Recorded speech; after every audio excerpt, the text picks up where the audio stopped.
forum to learn about your candidacy and your vision for this district. We are interested in learning about your familiarity with the challenges that the residents of this district face, to hear your vision, and to understand how to seek to carry this out. VAR envisions a strong and unified Vietnamese American community that works towards improving the quality of life for all. We mobilize, advocate, and inform the community of critical issues that are critical to their lives. Today's event would not be possible without our partner organizations who provided outreach, sponsorship, and questions for the candidates. We would like to thank Asian American Center of Santa Clara County, the City of San Jose, International Children Assistance Network, People Acting in Community Together, Vietnamese American Youth Association, Progressive Vietnamese American Organization, Vietnamese American Bar Association of Northern California, Vietnamese Voluntary Foundation, also known as VIVO. Thank you to our volunteers. Can you please raise your hands, volunteers?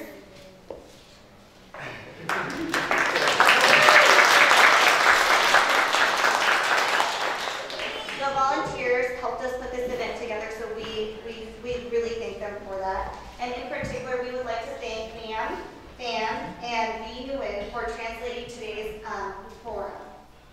Woo!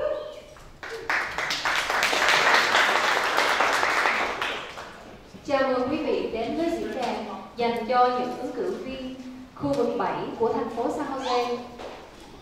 Đứng bên cạnh Maggie là cô Mimi Nguyễn, cô là thư ký của VAR, Vietnamese American Roundtable. Cô cũng là luật sư di trú tại hội VAR Bank Law Foundation và Step Forward Foundation. Maggie là chủ tịch của Vietnamia và cũng là một hội đồng thành viên của VAR.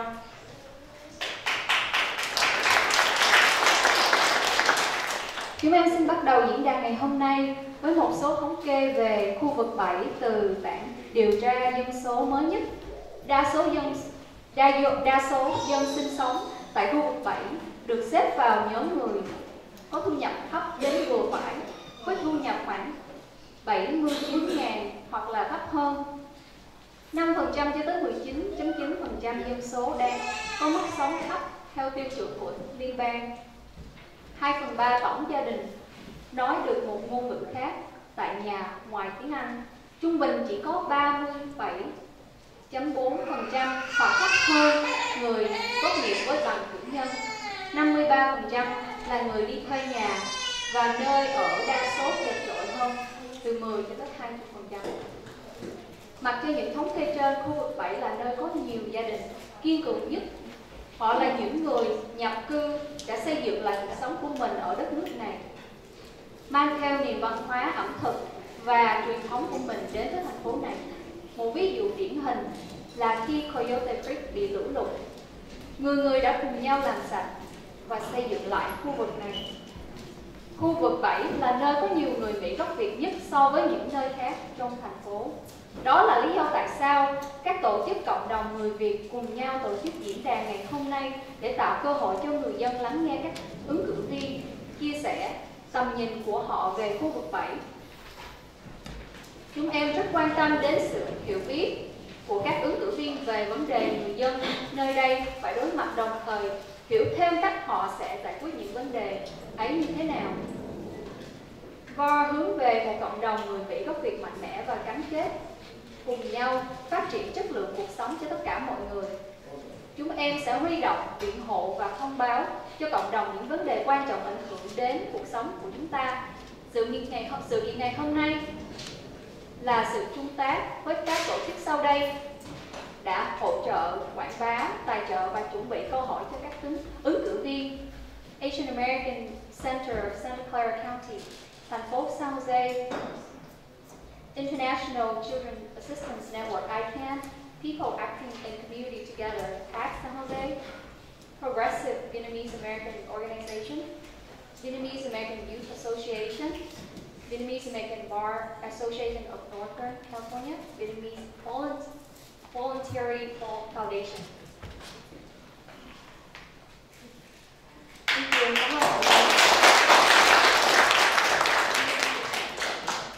So we are pleased to get started, and we will be introducing our moderator, who is Nick Quada. He is a staff and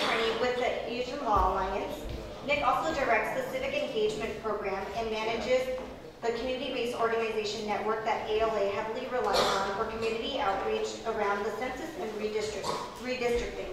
His goals are to raise awareness around elections and local political issues, as well as increase language access at the polls.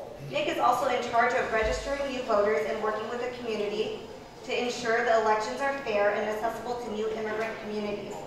Based on his understanding of policies, we have asked Mr. Kawada to independently select the questions he believes is most relevant to District 7 in general and the Vietnamese American community in particular. So I will pass the mic on to Nick. Hello everyone, how are you doing today? Good. Collective strength. Well, thanks for coming today.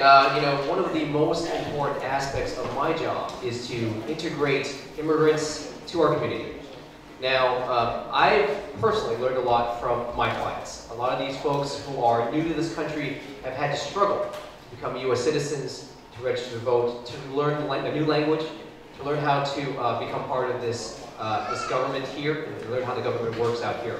So I've learned personally a lot about how those folks can, how I aspire to be a better U.S. citizen from these folks.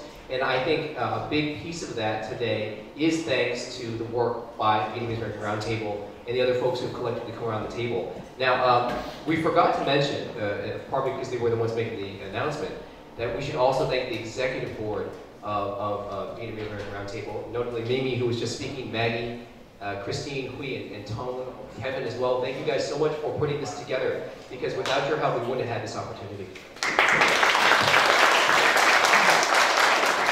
I do want to begin with some more numbers, unfortunately, so hopefully you won't glaze over. But national statistics prove that Asian Americans are a growing part of our electorate. We had about 3.9 million voters in 2012, and that's doubled since 2000.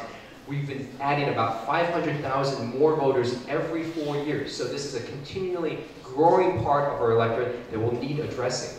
In 2012, only about 31% of Asian Americans and 26% of Pacific Islanders were actually contacted about the November elections in that year. So despite the growing numbers, we still lack that contact from our elected officials. And I think everyone who has come to the table today is proving that statistic wrong. They are more than happy to come and talk to their community, their constituents, to find out what are the real problems and how do they go, what's their thought process about in terms of solving those problems. So I applaud all of them for coming today. I do want to set some ground rules as well. So we're going to do a quick introduction, and every person here is going to get about 2 minutes. And I'm going to ignore that sign just briefly. Sorry about that. Unfortunately, I'm going to be a hypocrite and tell all of you, you cannot do that. But we're going to have all of you do a 2-minute introduction, and then we're going to actually have a question, which I'll kind of preface, and there's going to be about a 90-second response. Now, Maya, do you mind if I grab one of these? Now, all of the candidates here actually have these gray cards. These are rebuttal cards, and they are an additional 1 minute they can add to any sort of comments they want to make at the end of the question round.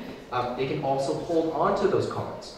And at the very end of their closing, they can add time to their closing using these rebuttal cards. And the rebuttal cards add 1 minute each. So hopefully everybody can kind of abide by that.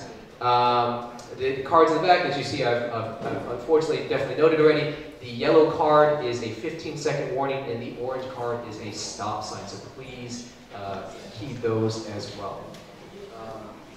All right, so I think without further ado, I think we'll get started here.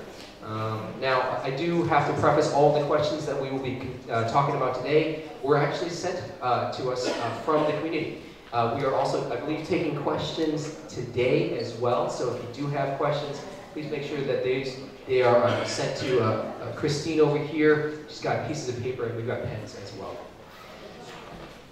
All right, so the first question I wanted to ask is about immigration. So everyone in the Vietnamese community can trace their roots to an immigrant history. Oh, I'm sorry. You're absolutely right. I've already messed up. Yeah, we're going to do intros first. Thank you. So why don't we start with, we're going to start with Tam down here, and we're going to kind of pass down this way, okay?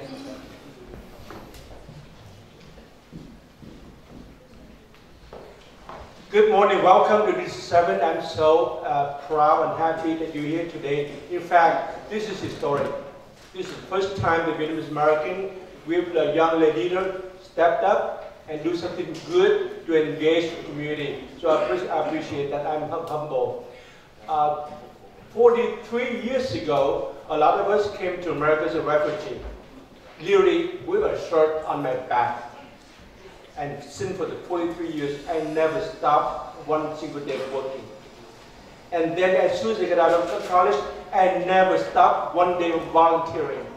I volunteered for the community. Therefore, when I was an engineer and a computer, I realized we need more help, legal help. So in the law school working at night, become an advocate for very people right here in this. So 4 years ago, when the seat opened, those folks, those elderly, those disadvantaged, those immigrant people told me, Tam, we want to make you a permanent volunteer. So they sent me down, educated me, and urged me to take on the challenge.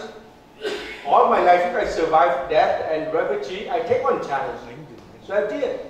And with nothing but their help, with nothing but those poor immigrants, we walked and walked and walked, and to everybody's surprise, we won the election.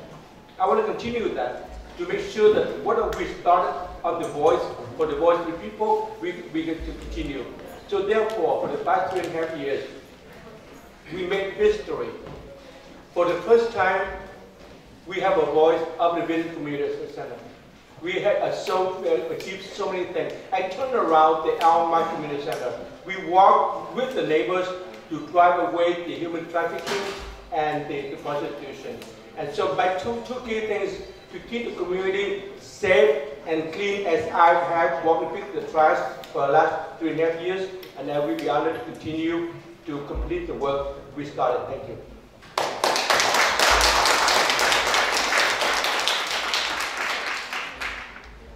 Morning, everyone. Thank you for coming. What a great show. My name is Thomas Dong.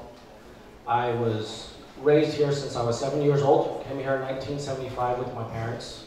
I attended Los Arbales Elementary School, Silverdale Junior High, and Andrew Hill High School. So my slogan is, I'm from D7 and I'm for D7.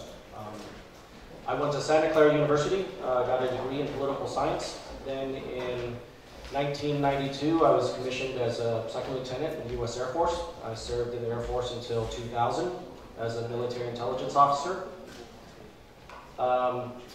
In 2001, I became a mortgage loan officer, and I've been in real estate financing for the last 16 years. The reason why I'm running, my dad was a teacher here on the east side. His name was Kai Tang. He passed away in 2004, but he taught on the east side for 30 years.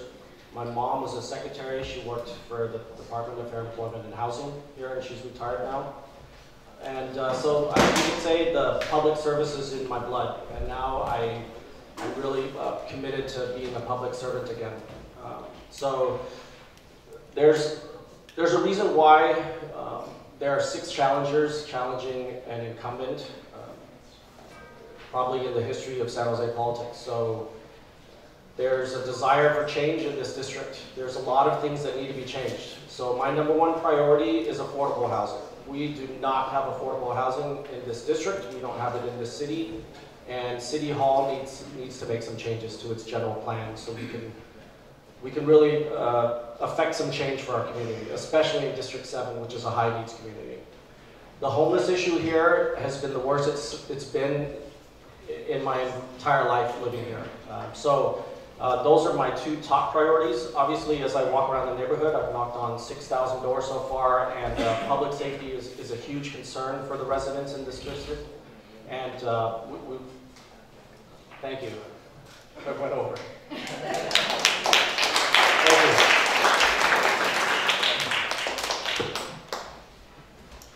Hi, everybody. My name is Omar Vasquez.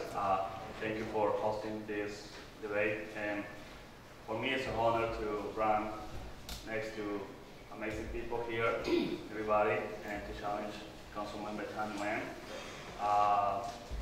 I'm also a volunteer as Councilmember Tan Nguyen, engaged in the community, walking, canvassing, talking to people. Actually, I volunteer a lot in my neighborhood, around my neighborhood where I live, And I'm also a guy who's been advocating for different policies, trying to change the laws, engaged in working for over 3 years, demanding the city to allocate money for affordable housing. So because a lot of people are being displaced on the housing, and I see like Thomas once say more and more homeless all the time, and 78% of the homeless are veterans. They are not getting the vouchers, the housing. They are living on the streets, on the creeks, and under the bridges. So, and also a lot of the policies that we've been fighting, pushing, and trying to increase better wages for the people so they can afford to live here. They couldn't go to the city council. It was stopped there. So because of the lack of leadership of the council members and I saw that they were not paying attention. They were not doing the voting in favor of working class people. So then I decided to stop supporting candidates. Once they get to the office, they turn their back on people. So I decided to run, and I said to my friends, if we fundraise $5,000 without taking big money, without taking big corporation money, we have a campaign, and we fundraised over $6,000, and that's why I'm here. Thank you.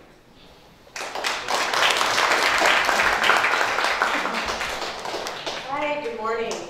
My name is Maya Sparza.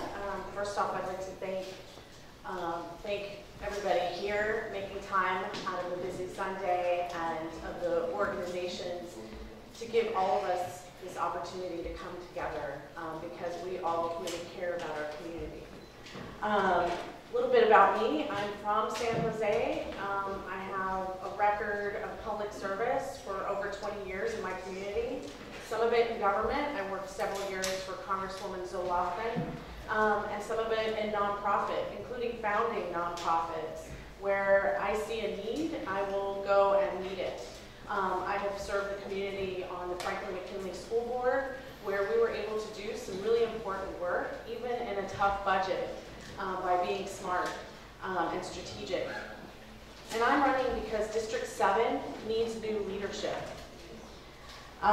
Things have not gotten better, and we need someone that knows how to get things done at City Hall, how to build consensus in government, and how to work together with the community to get those things done.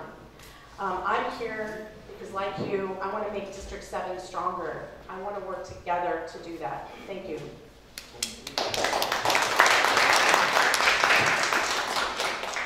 Good morning. My name is Jonathan Fleming. I'm running for City Council District 7. My daughter was the one screaming earlier. I think she was going, "Go Daddy!" So that's what I hope anyway. A child slid down the slide La Ragione top lot and cut his leg on a syringe. Our city has done nothing to address that issue since. We had a neighbor who had a mentally unstable and homeless person sleeping on her front porch, blocking her front door. She called for homeless response 9 times, and it took them 18 hours to finally respond. That's unacceptable. She's now moving out of the neighborhood. Our city is creating and enabling the problems that you and I are forced to deal with every single day. We ask them to do their job. We are met with resistance. We ask them to do it. Instead of yes, they say, we can't. That's not our responsibility. Right? That's not how it should be. When we ask for help, we are given the runaround. I'm going to change that. District 7 is you're tired, you're poor, you're huddled masses. District 7 is my home. I love my neighbors. We are a minority district, but it doesn't mean that we should be treated as second-rate citizens. Our roads are the worst. Our crime is the worst. Our residents, we don't feel safe. Let's stop labeling each other. Let's throw aside our differences and let's unite and demand that we are treated as equals with respect. I do not quit. I get the job done. I'm the person that the city is most afraid of because I'm not owned by anybody. Not the labor unions, not the chamber, not the special interests. I will represent the people of our district, and I will make sure that we are treated equally. Thank you.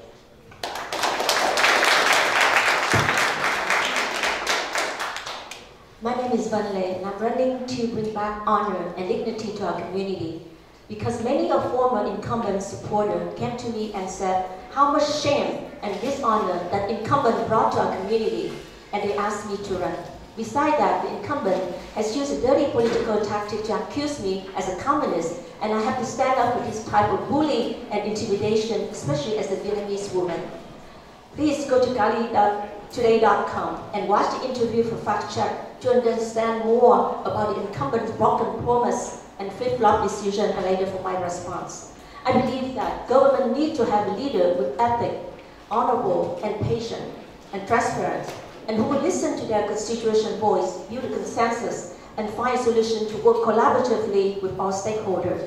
I have been involved in the community for over 30 years, and proud to name a few, like a founder of Wood Festival since 1992, and was Vice President of Wagner Kel, and fought for mentor victim Daniel Farm shooting incident, and also involved Little Saigon San Jose Foundation SVP to fight and name a Little Saigon exit freeway. I have more experience as elected officer than any other candidates. I'm in my 8 years as member of Eastside Union School District Board Trustee.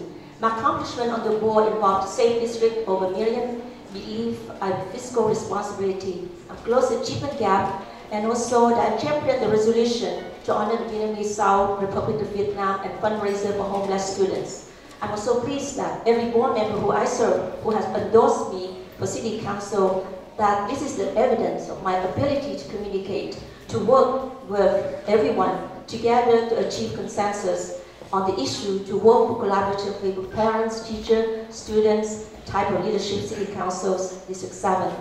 My goal is fortunate to elect if we are focused in the community together to bring back honor and dignity.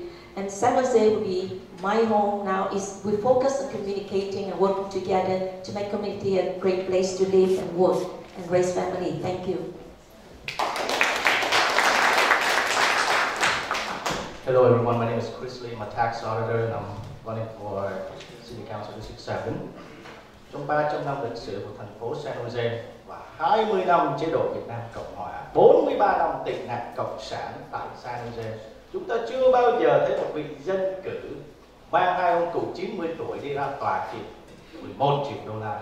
Hai ông cụ này người già, hộ nghèo, khuyết tật, đi xe lăn thở bình oxy, nhận trợ cấp của chính phủ và phải lặn lội tới tòa để đương đầu với những cái vụ kiện 11 triệu đô vì bất đồng chính kiến. Không có một cái ông dân cử nào mà lại đi khủng bố một ủy viên học khu và quay lén giới trẻ khi người ta tới hội đồng thành phố để phát biểu ý kiến của mình. Cái hành động tồi tệ này của một ông dân cử là cái nhục cho Việt Nam Cộng Hòa chúng ta. Việt Nam Cộng Hòa chúng ta là một chế độ nhân bản, khai phóng, dân chủ, phát triển. Và đó là lý do tại sao mà Chris Lê tôi sẽ phải ra tranh cử chức nghị viên, là bởi vì quốc gia hưng dòng, thất phu hữu trách, kẻ thất phu phải đứng dậy đáp lời sông núi. Thì tôi là con cháu HO5, ông nội Chris Lê tôi là trung úy sinh ngữ trường quân đội Việt Nam Cộng Hòa. Ông ngoại Chris Lê tôi là nghĩa phương địa phương quân, trung đội trưởng KT32 Con Tum. Gia đình tôi là lính đã tị nạn cộng sản và tranh đấu cho tự do dân chủ. Chris Lê là ứng cử viên duy nhất hỗ trợ hai người già, hai ông cụ 90 tuổi ra tòa để bảo vệ chính nghĩa của mình. Và tôi sẽ cố gắng dùng những cái khả năng của tôi, những cái sức lực của tôi, những gì tôi đã học được và đã lớn lên ở cái xứ này để cho phục vụ cộng đồng. Chúng ta không thể xây dựng cộng đồng và giải phóng quê hương nếu mà chúng ta mất đi chính nghĩa quốc gia. Những người dân cử, những lãnh đạo của Việt Nam Cộng Hòa là phải chứng minh cho cộng đồng, chứng minh cho thế giới và chứng minh cho cả nước Việt Nam cái bản lãnh của một người lãnh đạo. Nghị viên Nguyễn Tâm đã thất bại, nghị viên Nguyễn Tâm đã là bất xứng. Tôi sẽ ra tranh cử để được xứng đáng là một người dân cử cho cộng đồng Việt Nam.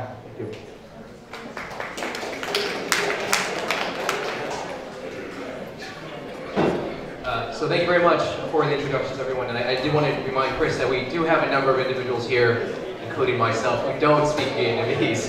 So luckily for a lot of folks who do speak Vietnamese, we do have translation devices. I would ask the candidates if they could do, if they do speak in Vietnamese, that they spend half of their time also speaking in English so the rest of us can understand, because it's hard to moderate with something I don't understand. Anyway, so back to my first question, which is regarding immigrants here in District 7. I think we can all agree that immigrants are a large part of our community here, whether it's tracing your roots back to being a refugee as a Vietnamese, former Vietnamese citizen, or coming here as a farm worker, or along several different lines. We see the recent deportation and detention of Vietnamese residents has caused a fervor in our national policies regarding what it means to have status here in the United States. And while this is not new, we would like to ask more questions regarding what our local government is doing with regards to these undocumented residents. Specifically, the question I asked the panelists in general: what is your assessment of the city's engagement with bilingual and immigrant communities? And furthermore, is there anything that you would change or improve in order to engage more immigrant communities? I believe we lost the mic, so. So Thomas starts next. I'm sorry. Okay, go ahead. So I believe that DACA has been, advertised as a Latino issue, but it's not a Latino issue. There are 14% of Asian Americans that are undocumented here in America. So, it's an issue that permeates throughout our community, and I believe that the city of San Jose has, maintained a stance that we are a sanctuary city. However, I don't think we've done enough in terms of following through on that statement. For example, Oakland, the Oakland mayor had the opportunity to warn us of advanced ICE raids coming into Oakland, but we had the opportunity to do the same thing in San Jose that we didn't do. So I think that's something, the ball was dropped there. And if we say we're a sanctuary city, then we need to act like we are a sanctuary city. In terms of engaging the community, I think having a center like this cultural community center is very important. We need open spaces for our culture to be engaged. However, this wasn't the community center that was promised to the Vietnamese community. It was Kelly Park over near Roberts Avenue. It's supposed to be 3 times bigger than this.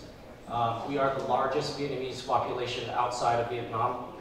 And so our community deserves to have a community center that's equivalent to the size of our population. So I think there are steps in the right direction. City Hall's reviewed the plans for Kelly Park, but I think we need to put the pressure on there. There needs to be a strong city council person that really promotes this $46 million development at Kelly Park.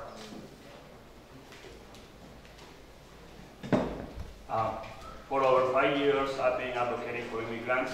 I've been fighting and pushing the government, protesting. We created an alliance trying to push for President Obama to stop the deportations. A lot of people are being deported, and ICE is not here for our safety. ICE is here to fill the quota number. So they can deport everybody they can. It doesn't matter if they are criminals or not. So what we've been pushing the city is to make sure the ICE and police, they don't cooperate. So that to allow ICE to go with a judge warrant. If there's a criminal, yes. If you have a judge warrant, the proof that's going behind the criminal, they can do the work and they can deport that criminal. But going, conducting raids to random people, to father, to working class people, that's not the way we should be doing things. We need to protect immigrants because this is, we are all immigrants here. I am an immigrant, everybody's an immigrant. So, and if this is, that's why we are strong, and I'm the one who is embracing immigration in my logo. I say strange to immigrant because that's what it makes us great, all the immigrants here. And what I would do is allocate more funding to defend immigrants when they are detained unfairly. Thank you. Hi, so what can the city do, or what's our assessment? I think first of all, I wanted to talk about public safety and our immigrant communities. We are stronger when we trust each other, when we report crimes, when we answer the door, when the police calls to do an investigation. And immigration raids don't create the kind of environment that support that public safety. We are not stronger when we have closed doors in our communities and people are too afraid to call the police. So definitely I disagree with the raids. I support notification in the community of the raids as they're coming. I also wanted to talk a little bit about what the city can do. I think the city needs to become more diverse, and public safety is another great example of that, where we need a diverse police population, we need a diverse fire population. I used to work for the Red Cross. I've gone out on fire calls as a Red Cross worker and witnessed firefighters speaking Spanish, speaking in other languages that are there to work with people in the most difficult time of their lives. We need more people at the city to do that. We also need to ingrain more bilingual and bicultural outreach within the city departments, such as small business permits.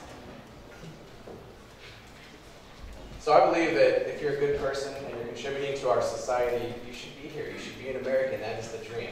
You know, if you've gone and committed a violent felony, I'm sorry, you wrote your own, deportation ticket. That's my stance. I believe that our city does a terrible job engaging our immigrant community, as noticed with Policy 630. I also believe that our residents are afraid to call the police because they're afraid of being deported or afraid of retaliation, depending on their cultural backgrounds. San Jose, contrary to what was said, is not a sanctuary city. Ask the San Jose Police Department, ask the city manager's office. We are not. San Jose Police Department doesn't have the resources to respond to the crimes that we have right now, so why should we allocate officers to help ICE with their raids? I don't believe in that. I believe that ICE has their own budget, they have their own agents, they should take out their, do their own enforcement. That's not the job of our San Jose Police Department. Now, Mayor Schaff was mentioned. I believe that the job of Mayor Schaff, the San Jose City Council member, is not to impede or enhance a federal immigration operation. That's their responsibility. And I believe that what she did increased the chance of violent retaliation, putting the immigrant community at risk, putting our community at risk, and putting law enforcement at risk. Thank you. I support the City of San Jose declaring itself to be a sanctuary city. I support Oakland Mayor Libby Schaff action about sharing information about upcoming ICE raid. I would do the same thing if I had similar information. But I also support our Chief Police Eddie Garcia, who has stated this department would not cooperate with ICE. We are a nation of immigrants. And I came to this country in 1975 as a refugee, and I believe we must support our immigrant populations. There must be a path of citizenship, and we must support policy that keep family together. And I think the current administration is doing with DACA program is unconscionable, and we must support the effort to solve the problem. But I believe that with the immigration issue is very nationwide, but this will affect a lot of immigrants in the city of San Jose as well as in the county. So we need to have a good program to support. But we will condemn all of those immigrants that have those problems. Just like if they were involved in the crime, then we're going to have to have those positions that really acted to keep all of those crime residents to stay away for the public safety. Thank you. E pluribus unum. Out of many, we are one. District 7 has a variety of immigrants from other countries, Vietnamese, Latino, Filipinos, and many others people who call this place home. Now during the flood, the San Jose flood, we have seen the council members screaming, the Vietnamese community is being ignored. We want to hold my own press conference. And I said, holy cow, what about the Latino community? Aren't they suffer the flood too? And we have seen the delegation from Korea wanting to be a sister city, and the council was all mad. I want to make a motion to cancel all the sister city. And I said, holy cow, what about 60 years sister city with Okayama, Japan, 40 years of Veracruz and Guadalajara? You're going to count it off. If I were Mexican, I'd be filled with rage. Now, I visited numerous Latino organizations, and I have heard the Latino community need more representation in District 7, so that's why we're going to run to get the Latino council members. Say, holy cow, you got 5 Latino council members, you're going to need another 6 one. So the issue about District 7 is not about Vietnamese, it's not about Latinos and any other races. It's about having a leader who thinks in a way that represents everyone. That is the most important thing. You don't get into faction. You have to think like an American. Like I said, our family, we are one. And I have a mindset that will represent all people, all races. Thank you very much.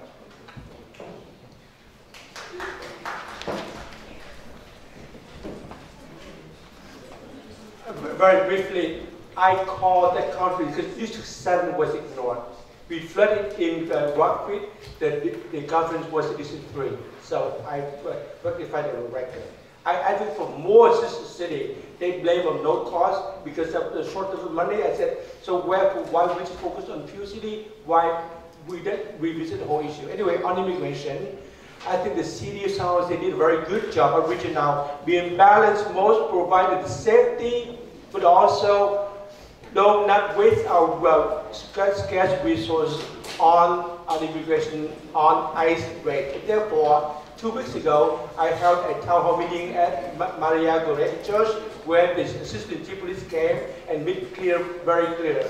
We assist, we help every which way we can, but we do not spend one single dime on the police, on the ICE rate. We stay out of it. That's federal jurisdiction. They have their own law to uphold, and that's their job. We focus on our safety. As a San Jose, I voted twice, and this should multiply the funding for the Office of Immigration Affairs. I support and work with Siren, Law Foundation, Asian Law Alliance, and every group to help out. In fact, recently we learned this current administration captured 3,000 Vietnamese immigrants who were before 1995.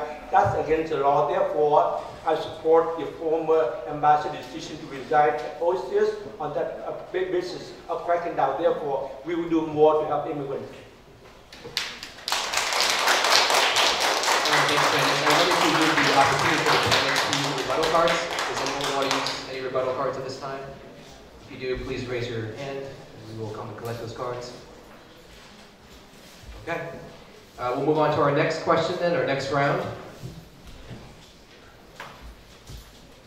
So I think an important issue that we have seen in the national conversation that has then turned to a local conversation is regarding violence in schools and guns.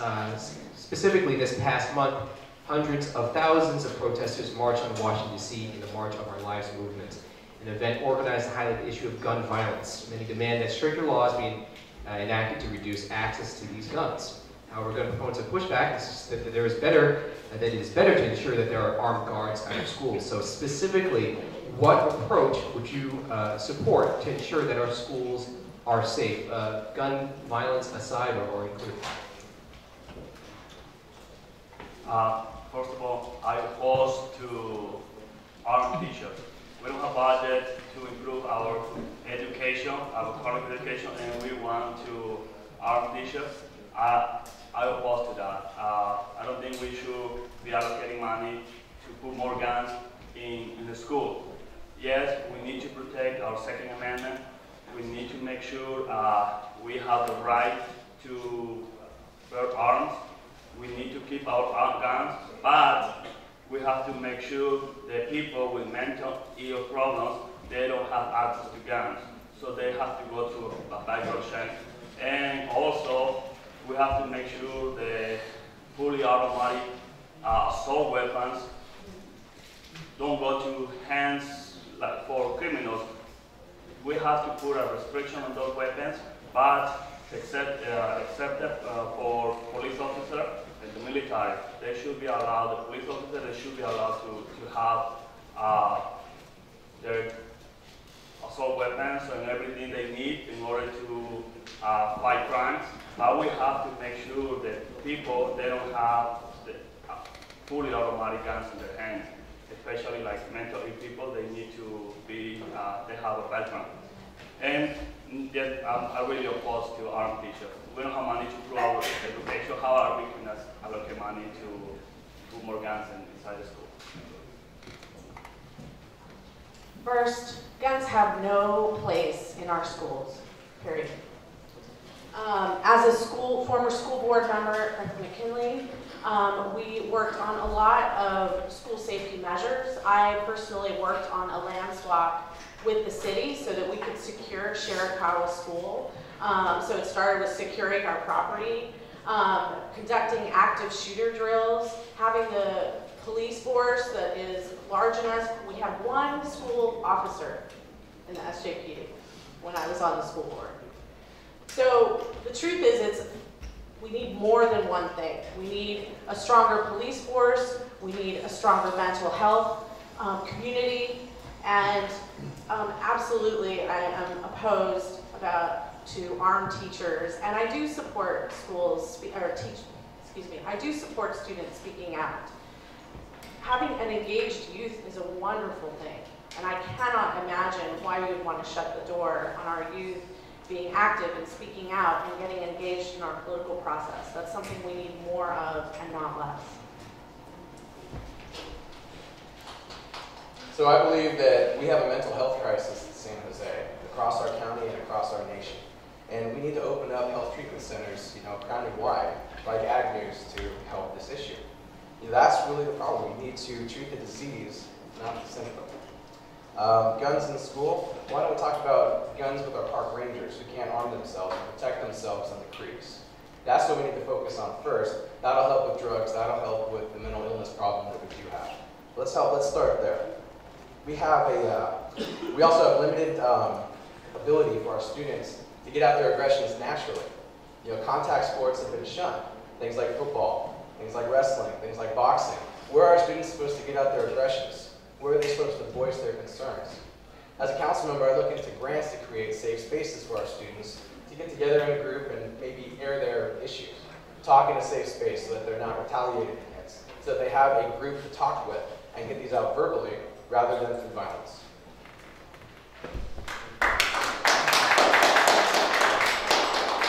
Well, talking about gun violence, I also marched with students and teachers in the last 2 weeks in downtown. So I can feel the pressure, and I feel that the momentum from our student, from our teacher. We need to watch out for the life of our innocents, students and residents.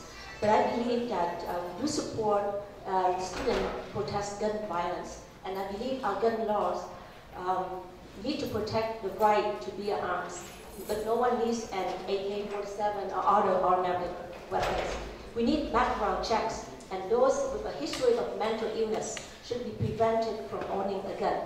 In my district, we also have the report from each school about safety procedure and safety report. We also hire a police officer, for each school, so they can have a better protection. And we also have a security. We have all of this protection that we can provide the best environment and also the most safe for our students. And I believe that when I elected as city council, I will work together with the school district, and I work together with all stakeholders and police department to really bring back the public safety for our students and for our residents. Thank you. The founder of this country, they put the First Amendment, freedom of speech, freedom of religion, freedom of assembly, the most cherished freedom that we have in a free country.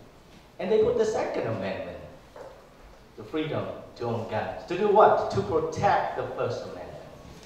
Had my people, the Vietnamese people, had access to sensible guns, we would never allow the Tet Offensive of '68. We would never allow ourselves to be massacred. 7,000 civilians massacred by the Viet Cong because we didn't have guns. We didn't have the opportunity to protect ourselves. We understand that there are people who abuse our freedom, using guns for violence, for terrorism, and all kinds of stuff. We need sensible guns laws. We need less guns in school, not more guns. But with people proposing to strip away the Second Amendment to make it safer that's not going to help us being safer because criminals, they don't respect laws. I support stronger background checks, reduce the numbers of illegal guns out in the street, having strict classes on gun safety before you can buy guns, a follow-up on guns that are missing, reporting within 24 hours those guns, so that you know what's going on there. And those automatic assault weapons, we need to ban them. You don't need all those machine guns to defend your freedom, but we do need sensible gun laws.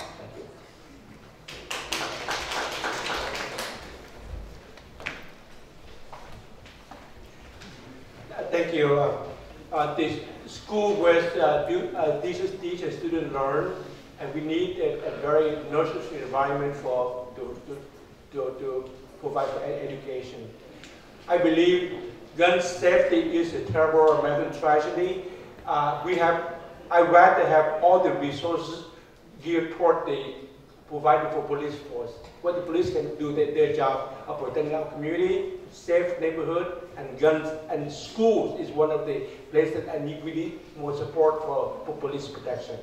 As to the student speaking out, I totally support it. It's the whole basis of this country standing up and speaking out. Therefore, I really praise the student and the teachers to stand up on the fighting against violence. Therefore, recently we have talked with the South Police Department to increase more another tier of safety officer we call the Community Service Officer, CSO, who will be at the school level to help more to protect community safety and prevent all the shooting being happen. And therefore, I totally rather have the safety enforcement for the police, not in the hands of the people.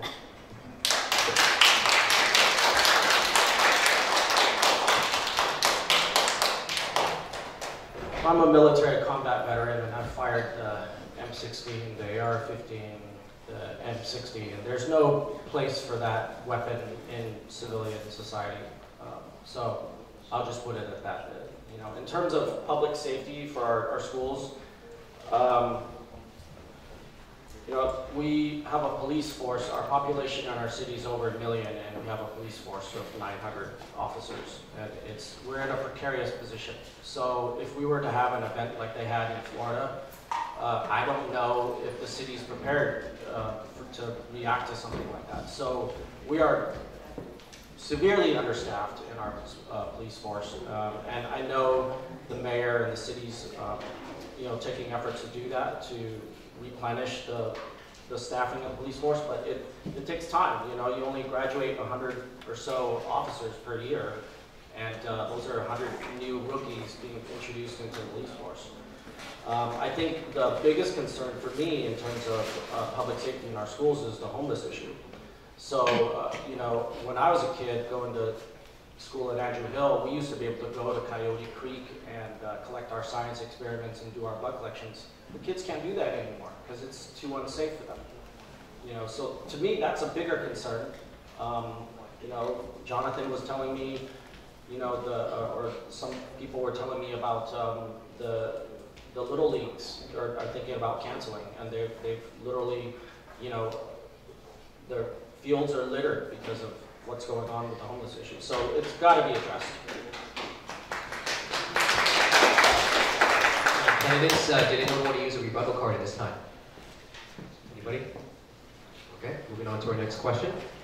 So many of the candidates here have pointed out to the housing crisis and housing issues in local San Jose. And specifically, I wanted to look at rent control. So in July 31st, 2017 article, the Mercury News reported that the median rent in San Jose has increased 2% compared to the year before. In October 2nd, 2017 article, the Mercury News then reported that the median rent had increased another 2.5 from the year before. So obviously increases all around. And the last census showed that District 7 has a home ownership rate of only about 53%. So my question to you all is, does the city have an obligation to help the residents of San Jose afford to live here? Yes, the city absolutely has an obligation to the people who have built our community into what it is, and to not just stay here, but to thrive. There are people that have children and grandchildren in the community that are leaving because they can't afford to stay. I think that we need opportunities for everyone, and that we as a community will be stronger for it. Rent control is one piece of a larger issue, right? So it's not the only item on the menu. What we need to do is build more affordable housing. What we need to do is address jobs. So it's one piece of it. And in terms of expanding rent control, we have to remember that there's something called the Costa-Hawkins Act at the state level that limits what we can do at the city. So I believe we need to concentrate on supply. Thank you. So there's nothing in our city charter that states that the city is obligated to make prices affordable. However, I do believe that there is an obligation to provide for the well-being of our residents, and that includes affordable housing. The U.S. Constitution states, while property may be regulated to a certain extent, if regulation goes too far, it will be recognized as a taking. So what that means to me is that property owners have a constitutional right to be compensated for the use of their property, just as tenants have a right to have stable and a high quality of living. So by keeping what they just enacted, the 5% cap, that's a nice combination of both. It allows just compensation and affordable housing. So I believe another way, we need to increase housing. We need to make it easier to develop, easier to build. We need to streamline the planning, building, code enforcement, the permitting process to enable our developers to build. We have a housing crisis. Let's solve it by building more housing. Thank you.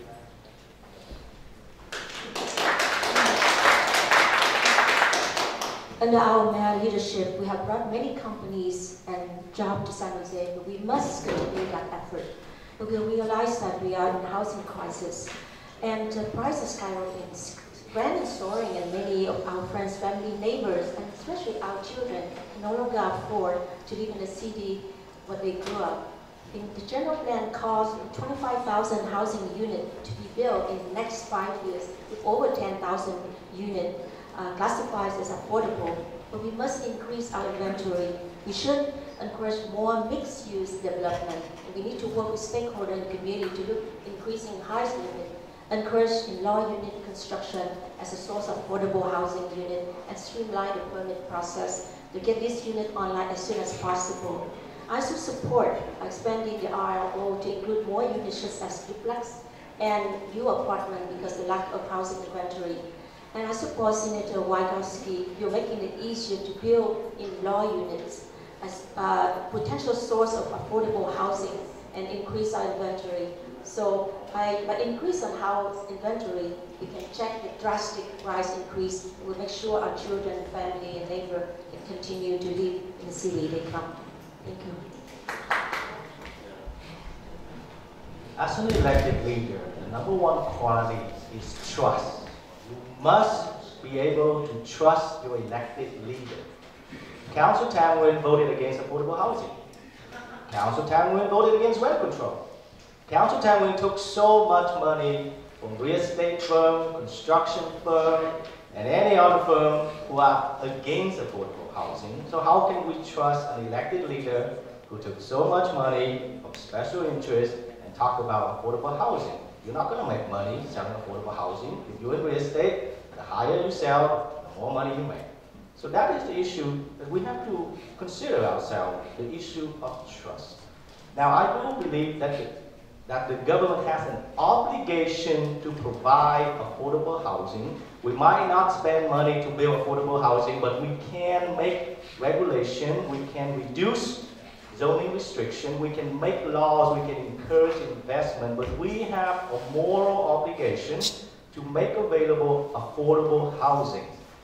I advocate that we put aside those land, commercial, and turn it into allow property developer to develop those property, those sections to be affordable housing. But the number one issue here is that we must have trust. Trust in an individual who will honor his words, honor his pledges, and carry it out. If we believe he says he's going to do affordable housing, then he's going to do affordable housing. Thank you.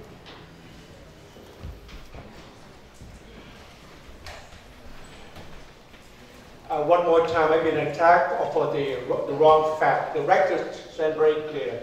Last year, I was the one who cast the vote, who brought down the rent from 8% to compromise 5%. So therefore, I'm on my record stand for not only rent control, but I mean to support affordable housing. The rent control is unfortunately only a remedial effort to respond to the real problem of lack of housing. For 3.5 years as council, I asked the staff of the housing department, the rent control department, we need to address the real issue of lack of supplies, of more building more housing. Unfortunately, the South City Plan and Vision 2040 have reduced the housing construction because we need to preserve the land for the business tax base. Therefore, I support Senator Wiener. A bill recently been out, now being prepared to provide cities that sounds like to build more denser, cheaper, smaller rental units along the corridors of the transit, like Monterey Road and so forth. Because that's what we really need for the future, and I support the secondary unit, the in-law unit. In fact, I'm the one who supported it. We only have 200 applicants. We need more people to build extra units. So therefore, the issue of housing is bigger, and we are pushing work to that on the partnership of non-profit and organizations. The rent control is not the solution.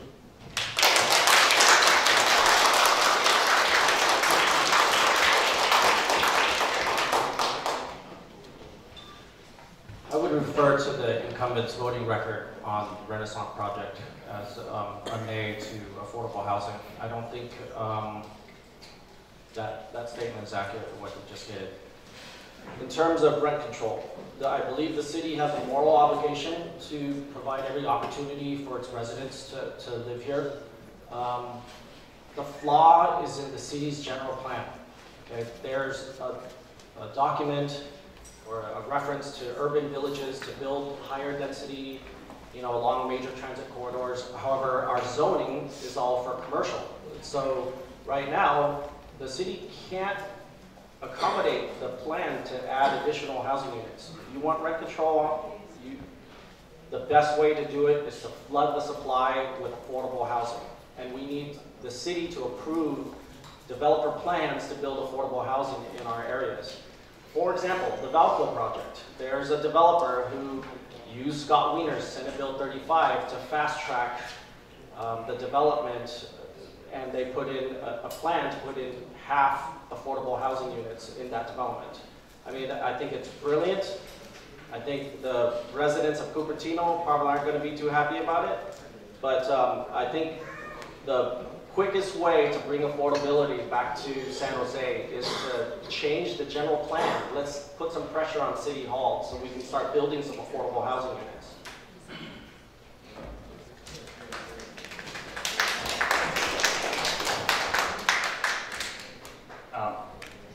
I don't want to attack Councilmember Tanguan. I respect all that, but yes, we brought rent control because, Councilmember, you were the swing vote to start affordable housing, we're against affordable housing. So yeah, rent control is not a solution. It's just something to make sure we have tenants and protection until we have the source of the money to build affordable housing.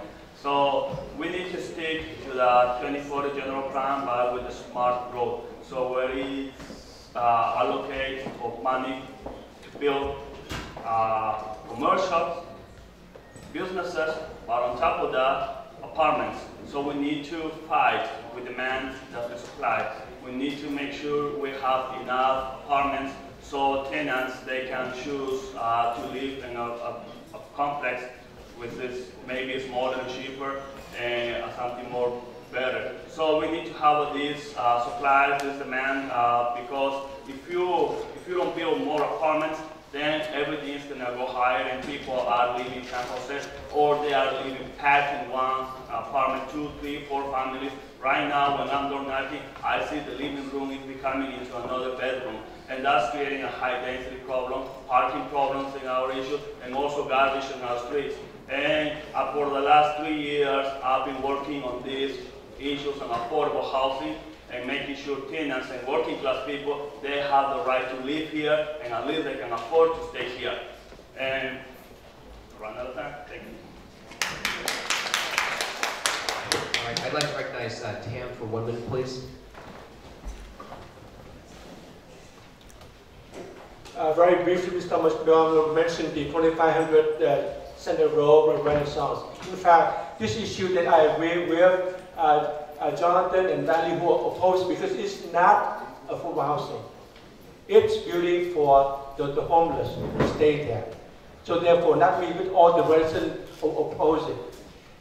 Therefore, I support affordable housing for the people, but not to bring more homeless to Center Road. So please correct the record. That's why we oppose the 7500 as the way it will be designed, not for the people who apply for housing. None of us, nobody can apply for that. Only $63 million to build 160 units for selected homeless from outside, not to resolve our problem. That's why I oppose that.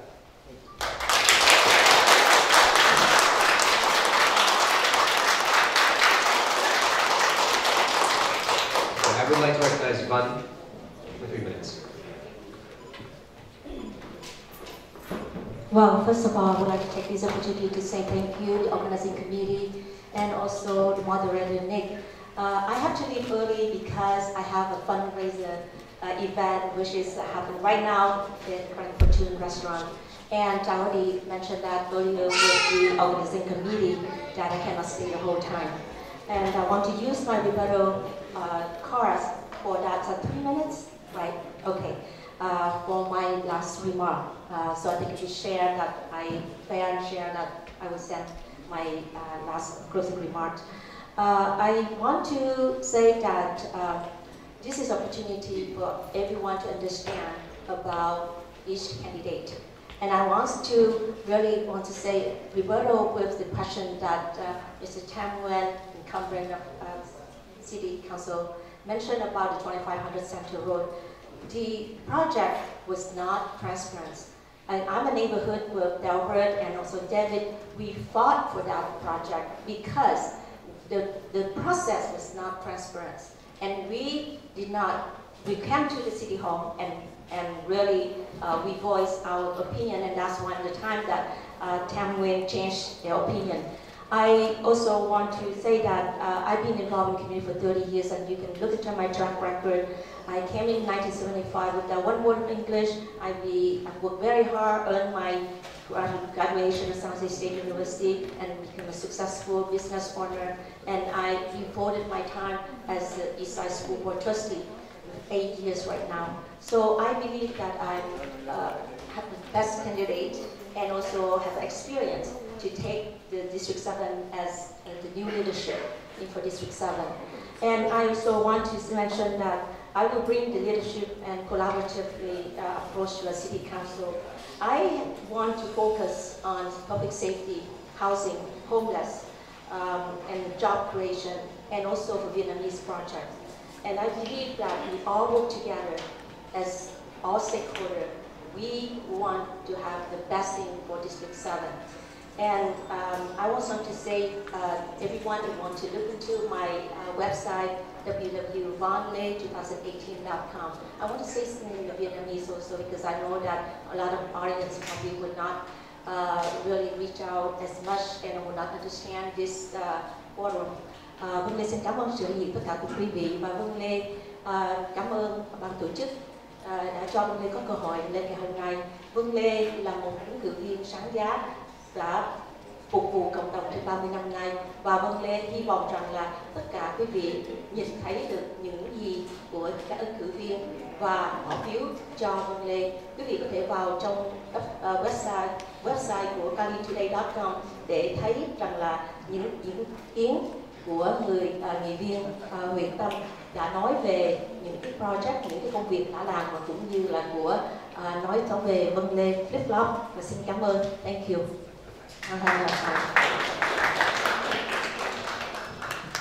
Okay, we would like to recognize Thomas.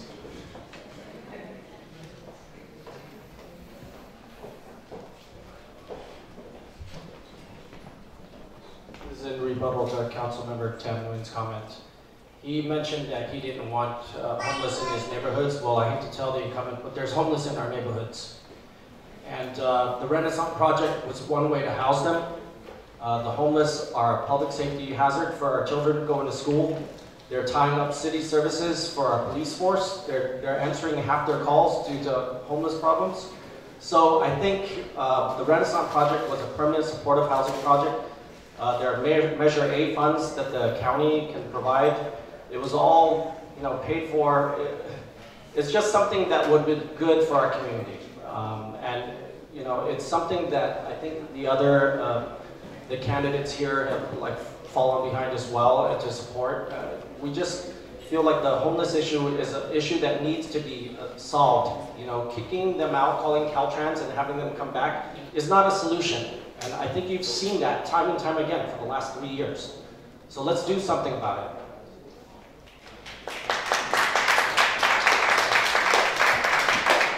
All right, we'd like to recognize Chris for 1 minute.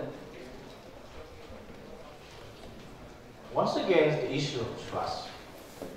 Council Tam Nguyen and Omar Vasquez were protesting together against higher rent. And after he voted against rent control, tens of thousands of dollars were flushed into his campaign fund. Why is that? Because it was bargained at a good price. The next 4 years, all those real estate folks, all those apartments, they can sleep tight at night because Council Tam Nguyen will make sure that affordable housing will be kept in check. That is the fact. You're not going to stand protesting and then you vote it again. We can see it clear as day. District 7 council seat is not for sale. And we have seen clearly it was purchased for a good price. Thank you.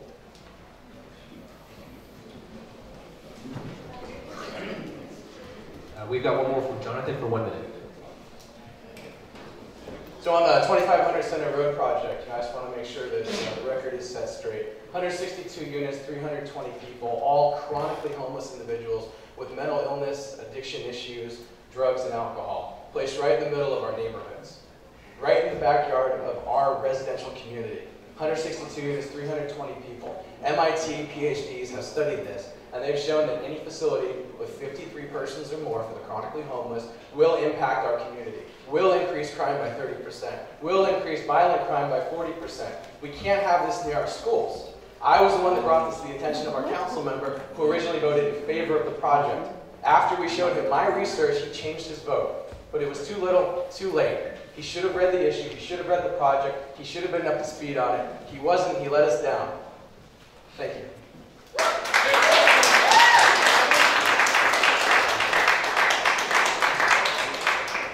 So it's very clear to me that the housing issue is a very pertinent one for our community. So I am going to actually continue that conversation with regards to our next question. And this is actually from the crowd today. Does the increasing supply mean an increase in population? And if so, what are the impacts on local traffic and cars here in the area? Could you restate that question, please? So does the increased supply of housing mean an increase in population? And if so, what are the impacts traffic-wise to the region? Well, that's a good question. Who knows what it's really going to mean? If we build more housing, are people who are already here going to be housed, or are we going to bring in people from other areas of the county and the city and our country and the world into District 7 and into our city? I don't know. I don't think anybody here is qualified to answer that question and to say yes affirmatively or no affirmatively. If we have more people here, let's just say more people do show up in District 7. Let's say we get 10, 20,000 more people. Will it impact our traffic? Absolutely. Yes, it will. We don't have a good public transportation system. Our VCA doesn't take us to where we need to go, right? It doesn't take us to the airport. It doesn't take us to our jobs. So why would building high-density units along the VTA corridor actually take us, help traffic? It won't. We have BART coming into the city. That's going to disrupt a lot of homes, potentially. High-speed rail is definitely going to take out over 300 homes in District 7 and 300 businesses. I sit on the working group for that. That's a major concern. That's a major issue. Traffic is a major issue. We need to improve our public transportation system and get people out of their cars and into public transportation. Thank you.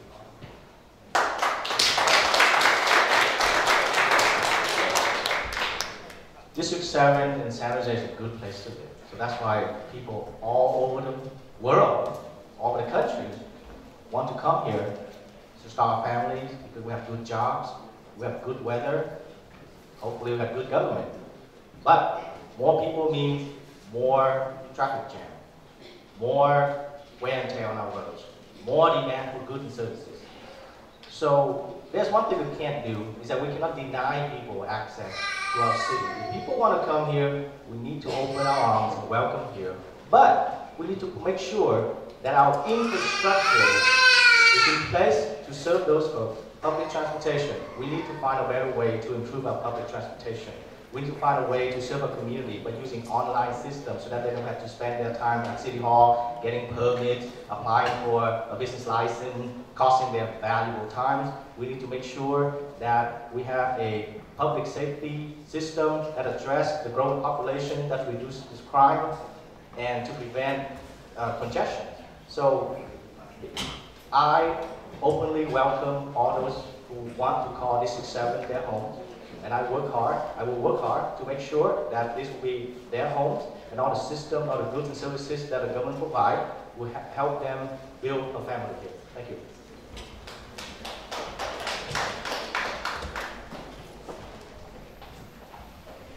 Thank you. In fact, the housing issues always going in hand with the transit problem. Therefore, San Jose City is standing very strong, opposing a misleading project on the east side on Evergreen. We'll build another 1,000 homes there without regard for the CEQA, for transit impact. The new policy that we're pushing for, along with the Senator Scott Wiener project, is to rely on public transit. The new bill of the BART, of the high rail speed and everything, therefore it would help reduce the cost. In fact, I'm happy to announce to you, electric bicycle is qualified for the bike lane, because people like me who cannot bike much, people can rely on the electric bike.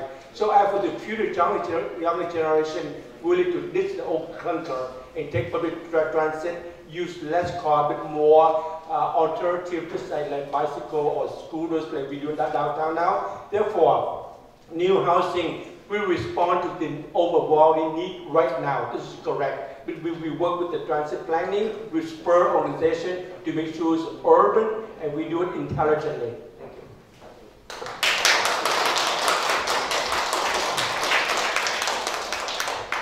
Look, our transportation system was built to move cars and not people. So we need to do something about that. And I think Mayor Liccardo's started on the project with the Diridon project. That's going to be kind of like our Grand Central Station for downtown San Jose to bring more commuter cars into the city. I think that's a huge development. It's something that's absolutely necessary. But in regards to the question about increasing supply, is that's going to have a strain on our system? Well, it already is a strain on our system. So we cannot keep up with the jobs to housing ratio that we have in our city today. We need to build more high-density housing along major transportation corridors. It's an absolute must. The general plan, once again, I keep referring to it, but the city needs to adjust the general plan to accommodate this. So that's why, just with my 16 years of experience in real estate financing, I feel like we need some leadership in City Hall to really drive this development, to really push for high-density housing to go along. We cannot have the urban sprawl that we have right now. It will not accommodate what we're doing in this city. So.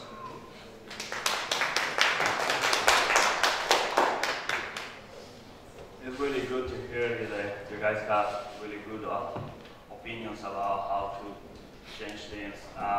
When BTA proposed the sales tax increase in 2015 to bring BART to San Jose, me and my friends, we read the project. It said nothing about improving public transportation.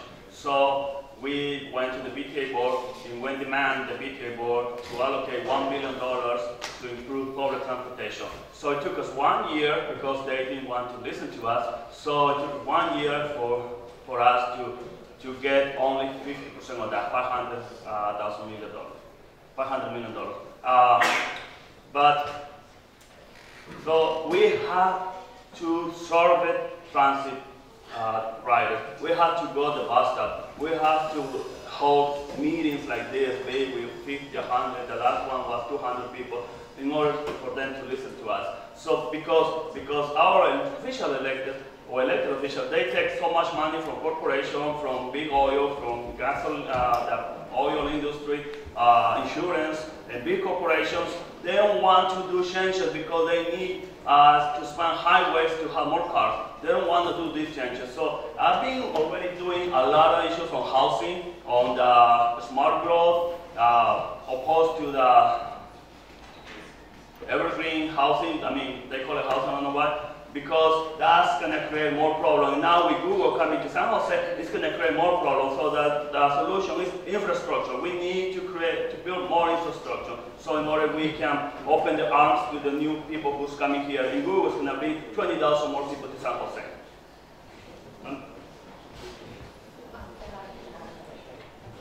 So this is a great question. And so we are all in agreement that we need more housing in San Jose. I think we need to work together to build the flexibility on the council to do that. The current council has actually taken a very hard line against that kind of flexibility. So we need somebody on the city council to be able to work to build consensus and build a majority to do that. Because building housing along Monterey Road, yes, we can use Scott Wiener's bill, but we are also dealing with our current zoning issues and the current plan that won't allow us to do that.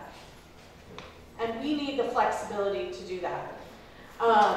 And yes, we need to address traffic. I want to do a traffic study all the way down Tully Road from Kirtner 87 into Evergreen to span 3 council districts and really take a deep dive into that. I support bus rapid transit down Monterey Road and bus rapid transit down Tully Road because we have a lot of cars now because there are so many families crammed together into housing.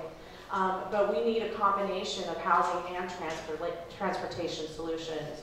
And as far as Measure B, the transportation bill of 2016, really like to acknowledge the leadership of the Silicon Valley Leadership Group that really drove that bill through, that didn't just include money for public transportation. I have an extra minute. I gave him an extra minute. She's dancing back there. That didn't just add money for public transportation, but that bill added money for streets, for street repair and maintenance. We need somebody on the council that's going to fight to get our slice of that pie because the fact is, a lot of the streets in our neighborhoods have not been maintained. And we all know that once it gets past a certain point, you can't really fix it. You have to go down and start again. So we need the 2 issues working together, but the bottom line is we need to be smarter when we do add the infrastructure because District 7 needs some major infrastructure investment. Thank you.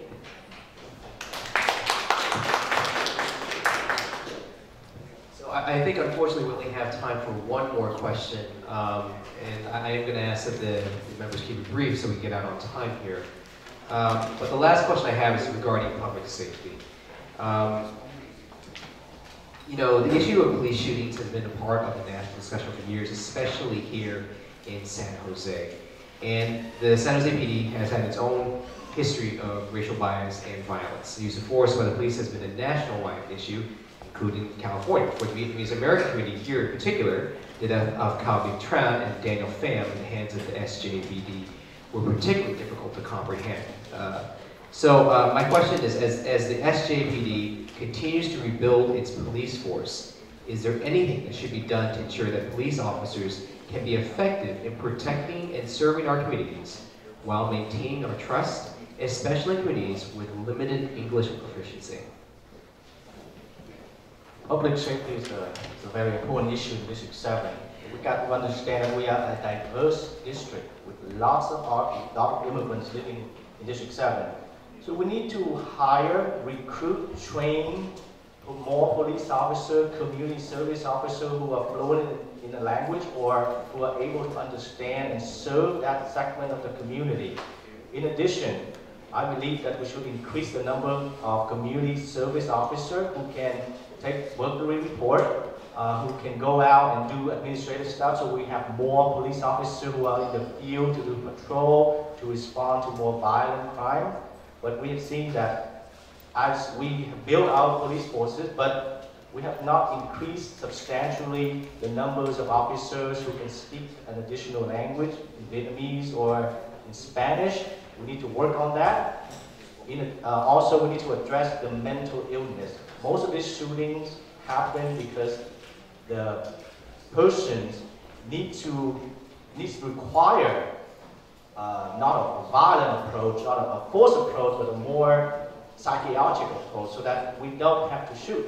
So I would propose that we invest in mental health training, psychiatric training, to ensure that those individuals are served, are protected, that we don't need to use guns to solve the issue. Thank you.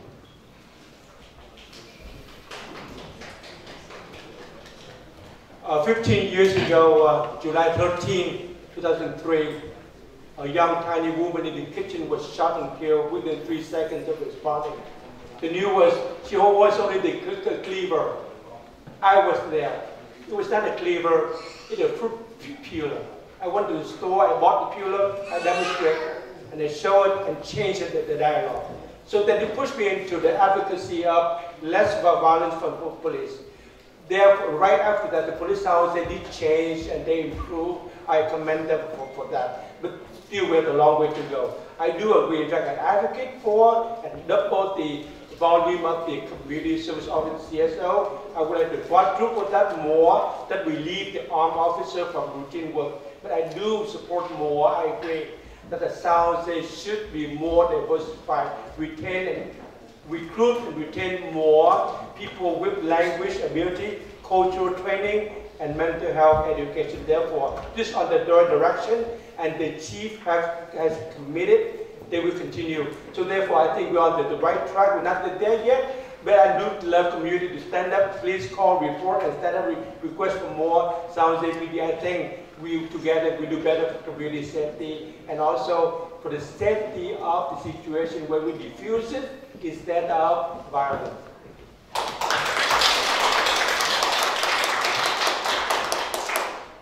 I think communication is absolutely important in our multicultural environment.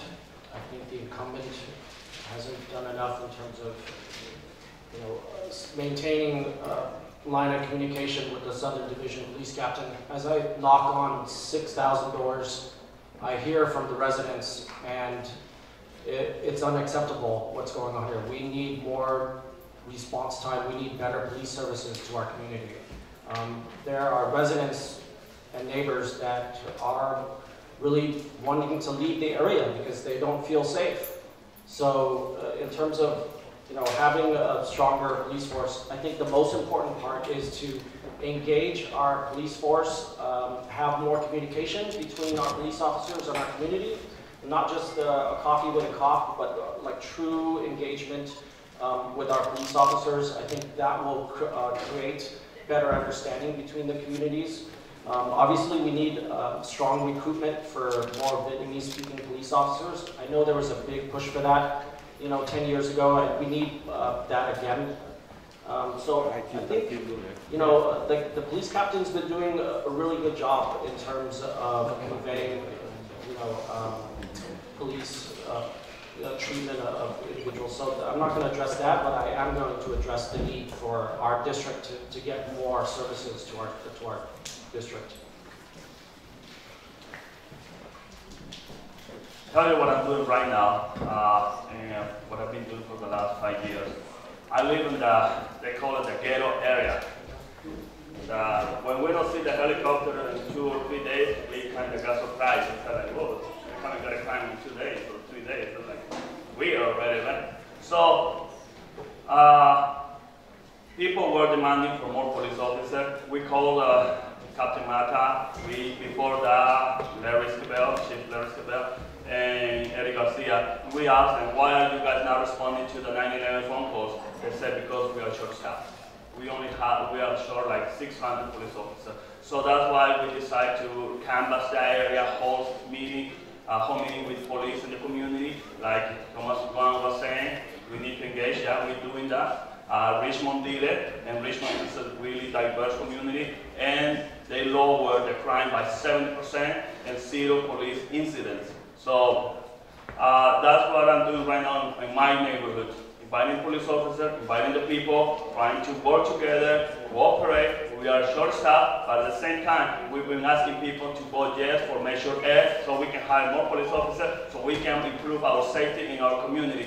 We need our police officers, no community officers, to fight crime. We need more police officers patrolling our neighborhood, but at the same time, we need to keep them accountable. Nobody is above the law, so we have to make sure we work together and they understand we are working class people, and our police officers have to be diverse too. It has to represent, it has to look like the community they're representing or they're serving.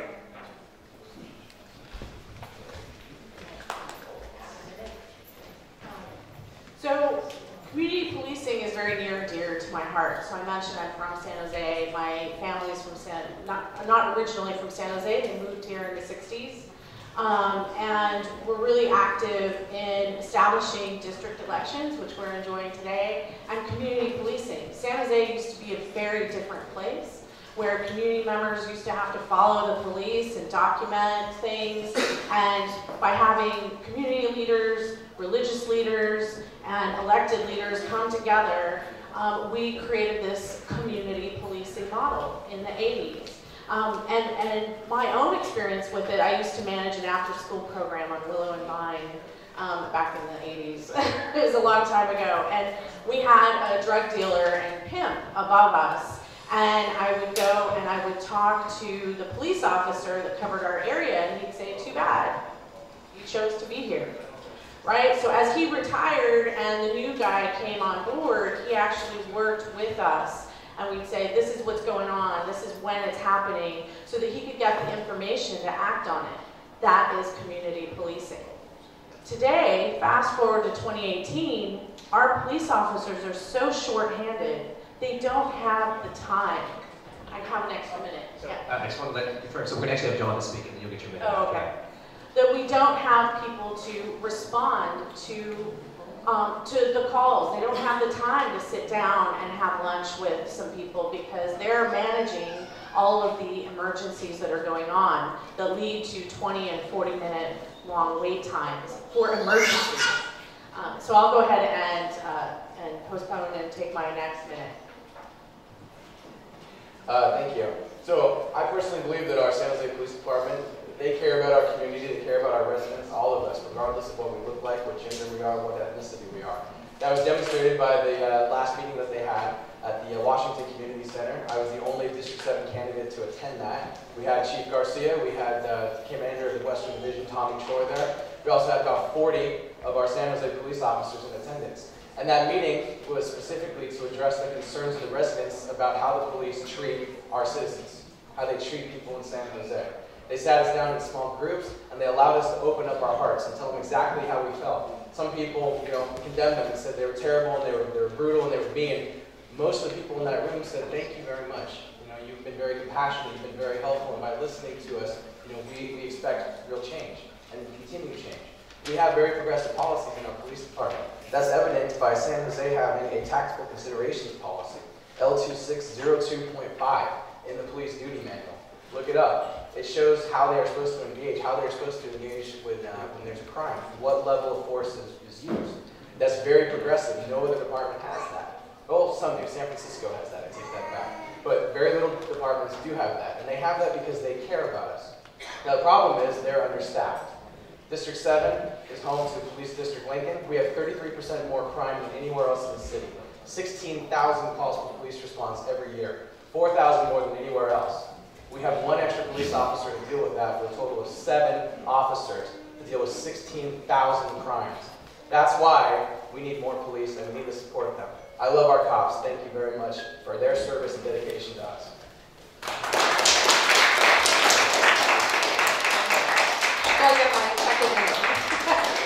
So what I was going to say in terms to add about community policing and what we need to do as we recover from the lingering impacts of Measure B in our communities.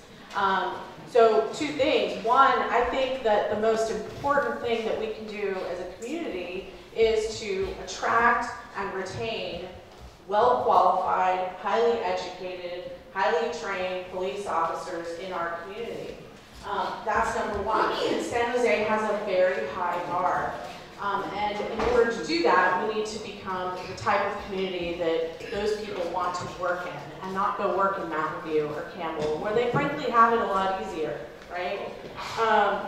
The other thing is, I think we need to really look at diversity in hiring. We need to have a workforce that looks like our community, that in fact lives in our community, which is a huge issue because many of our city staff, including first responder staff, can't afford to live here. So we need to start looking at some of the things that we can do to develop our police force and train them as we respond. Thank you very much. So I'm going to look to the executive staff. Christine, I'm looking at you. I've been given the opportunity to ask one more question. Are we okay? So I'm sorry, we're going to go just for one last one. I would ask the candidates to respond with only 1 minute responses.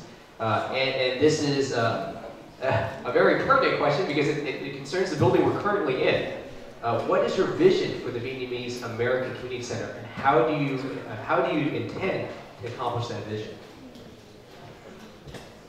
Thank you. In fact, I'm humbled and honored to welcome you to the Vietnamese Community Center where I advocate, and for the record, it is right here, not over there, it's right here, because it was closed before, it's not used.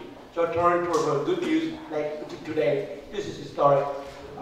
Therefore, I will continue to seek funding to improve what we have here and without a burden to the city. So I'm advocating for a very modest fund of $6 million to make full use of this old facility right here, where we have our home for the first time, and we'll be happy with it. It's a good start because we don't want to overburden the city, and that's how we can work together for the betterment of everybody, not just for Vietnamese American, but for every in all. Thank you.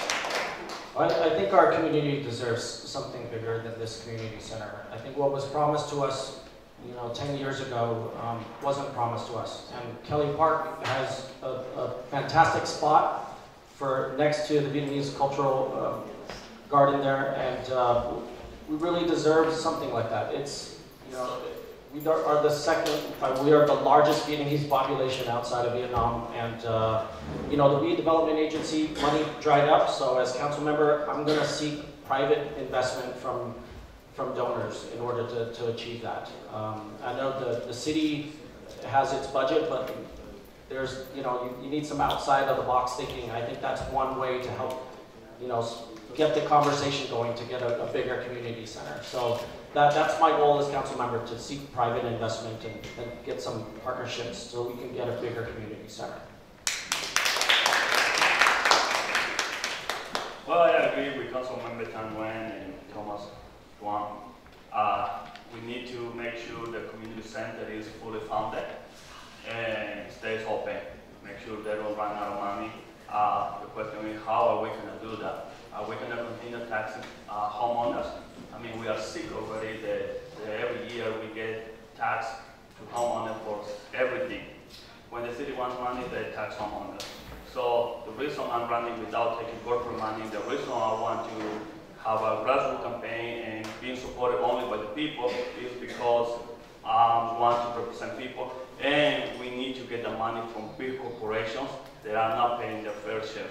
So we need to tax corporations, and at the same time, it is unfair, right? The corporations are this unfair level with the small local businesses because they have to compete with these big corporations. So we need to start taxing corporations in order we can have the money to fund our services and also our community centers. So the community center and cultural center was a plan that's had been in place for many years, and a lot of people have worked hard to attract public and private investment, and that had stalled in a few years, and I support a really vibrant hub. I have seen what it takes at the Mexican Heritage Plaza to have a vibrant hub. where you have classes, you have events, you have theater projects. It's a beautiful thing to have a vibrant community center and cultural center in our neighborhoods. So I support getting private investment as well as public investment to add and build that kind of vibrant hub here in District 7. So I believe that it's important that the Vietnamese community has a destination to celebrate their culture, their traditions, and their history. You know, on January 9th, 2018, the City Council approved $6 million towards refurbishing this community center. They also reserved an option for $41 million by 2022 to build a facility up by Kelly Park, a massive community center. I believe our city needs to look at both of those options and say, pick one. Are we going to do a $6 million project or a $41 million project? And if we're going to go $41 million, well, we need to get private money. You know, we don't have $41 million in our city budget to allocate to another building, to another community center, when we have roads and streetlights and potholes that are problems. When we don't have police officers in this area to make our city safe. That's what we need to focus our public money on. But as council member, I'm going to make sure we get that private money so that we have a true building and a true place to call home here in San Jose for our Vietnamese community. My vision for the Vietnamese Community Center is a place that openly welcomes everyone, not just Vietnamese, everyone. The council member have said that he wants this place to be a welcoming place, but we have seen that a couple months ago, Ms. Von Lay had a press conference here, and his people came and started, get out of here, Von Lay, get out of here, Von Lay. We've seen senior citizens say, we're not District 7, we're afraid to come here. And we have seen myself included in front of the council president at the Turley Library when he kicked me out of the meeting. Council member has repeatedly chased people away from the Vietnamese Community Center. That is not the actual vision. You've seen the Mercury News, you've seen the video clip. This is not a vision that we envision for the Vietnamese Community Center. I am committed to making this place where your tax dollars, you own these buildings. Everyone, it belongs to everyone, not just Vietnamese, Latino. And I pledge no one will be chased away from this Vietnamese Community Center. I will not allow it. Thank you. I'd like to give Tam 1 minute. Again, my apology for my friend just used pause and wrong record and attacking me is not correct. Look, your presence here today says it all. I thank you for coming and welcome you all, and I will make it to the home. In fact, I fought for it. In fact, my record, I'm the one who declared before the advocate for this center to be open. I'm glad and proud. Thank the leadership make it open. I will make it open, and it's your home for everybody to use. Today is a great event, historic. I appreciate, and will continue to do so. And I judge that you will judge. I ask that you will judge on my record instead of distorted facts as an untrue. Thank you. Thank you, Kenneth. So now we're going to be moving to the closing phase. So just for the timekeepers in the back, we will be speaking for 2 minutes plus the number of cards left over in the possession of the candidate. So for Tam, I believe it's 1, and then what do we have? You have 2, Thomas, and then you have 3 for Omar, 1 for Maya, 2 for Jonathan, and then 2 down at the bottom. Okay, so hopefully you guys got those numbers. Can we do it one more time? We need it one more time? Oh, okay. Yeah. So Tom, so could you, how many do you have? We have 1. So that's 3 together. 3 minutes altogether, that's correct, that's correct. Let's see, 1 second. And then Thomas, we have 2 extra cards, so that's 4 minutes total. And then Omar, we have 3, right? So that's going to be 5 minutes total. Maya's got 1, so that's going to be 3 minutes total. Jonathan's got 2 cards there, is that right, Jonathan? That's correct. Okay, 2 cards, so it's going to be 4 minutes total. And then Chris, you have 2, so it's going to be 4 minutes total at the end as well. All right, thank you everybody for the timekeeping part. Let's move on to the closing. Thank you so much. Again, welcoming you to the first and very first historic Vietnamese American Community Center, where the center was closed, not being used for the city, but I reopened it and welcome you all. For 38 years of volunteering, and I still can continue to volunteer, I advocate for the working families and the disadvantaged. Therefore, I am available 24/7. My cell phone's on everybody's list. In fact, more than that, I'm the only one city council who opened the field office center right here. Right here, I have met, I have listened to many residents. My office is right here, available to you, and on my cell phone too, so I can available anytime. I've organized more cleanup than anybody in 2000 combined. In fact, this happened recently, yesterday at YP High School, because I believe in the cleanliness of the city, that we can work together. I believe in safety, therefore, I advocate for the San Jose City Police are replenishing with, from now to the end of the year, another 150 new officers. I advocate for the double of a community service officer. I wanted more, and more than that, more activities everywhere that I can be there with the community. Today I thank a lot of volunteers, a lot of people stepped together.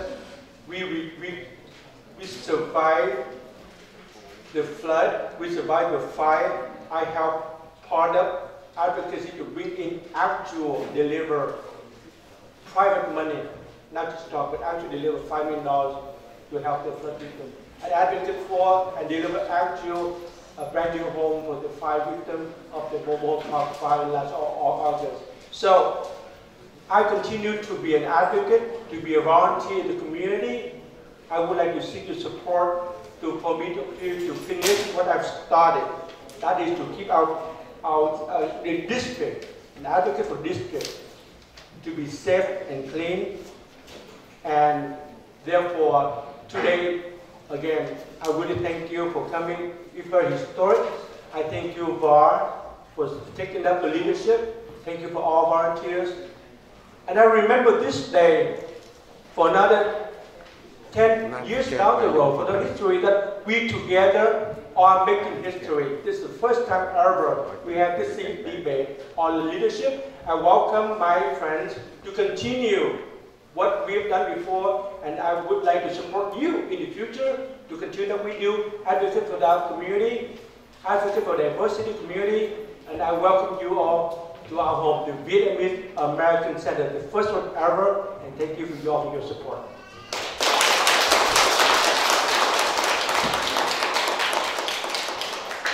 First of all, I'd like to thank the Vietnamese American Roundtable for hosting this. This has been phenomenal. I take great pride in seeing the younger Vietnamese generation get involved in our community. It's really refreshing.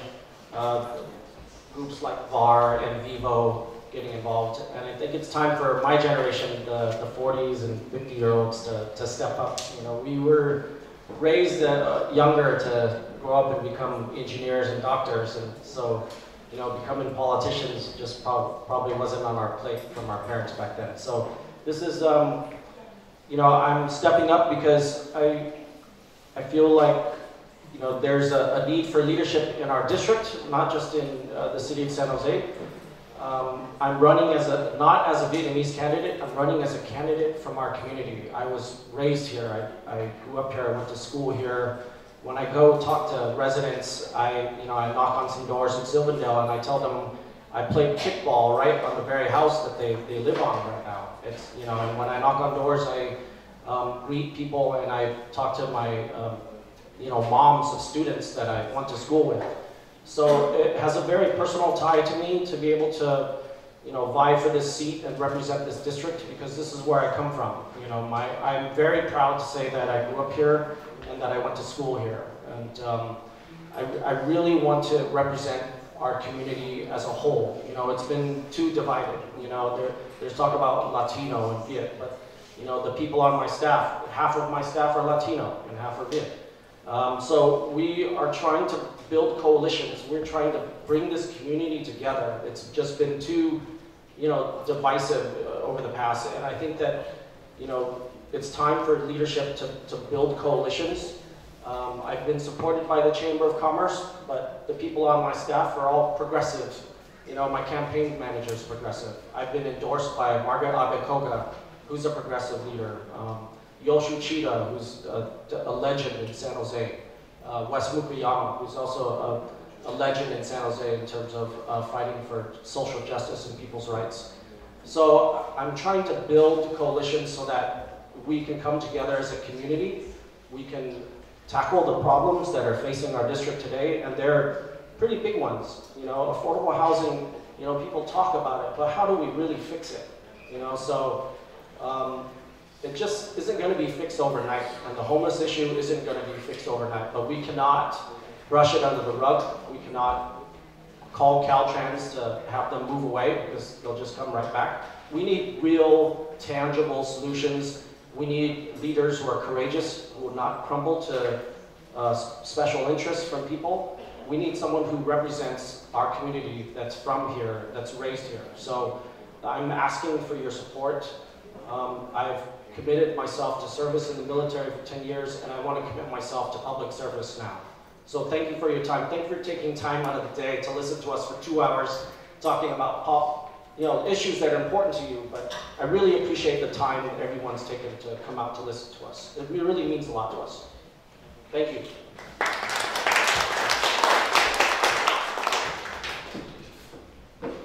Well, thank you everybody for being here today.